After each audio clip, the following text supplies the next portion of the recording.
PMRD कडे गायरान जमिनी हस्तांतरित केल्याच्या नंतर खेड तालुक्यातील खराबवाडी असेल किंवा गोलेगाव असेल या ठिकाणी या गायरान जमिनीवरती जे अतिक्रमण केलेलं आहे ते अतिक्रमण काढण्याचं काम आज या ठिकाणी खराबवाडीमध्ये मोठ्या पोलीस फौज फाट्यामध्ये सुरू आहे।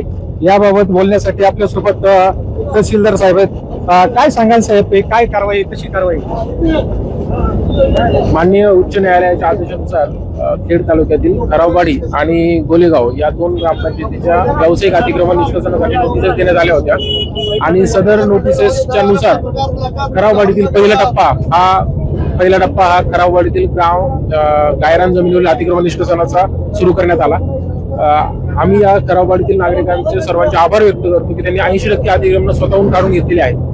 इथे 2 एकर जमिनीवर सुमारे अतिक्रमण होतं, ते व्यावसायिक अतिक्रमण आम्ही या कारवाईमध्ये निष्कासित केलेलं आहे। या ठिकाणी पोलिसांनी मोठ्या प्रमाणावर सहकार्य केलेलं होतं। DCP खेडकर मॅडम स्वतः उपस्थित होत्या आणि सदर कारवाई आता अजून अर्ध्या तासात सर्व कारवाई संपेल।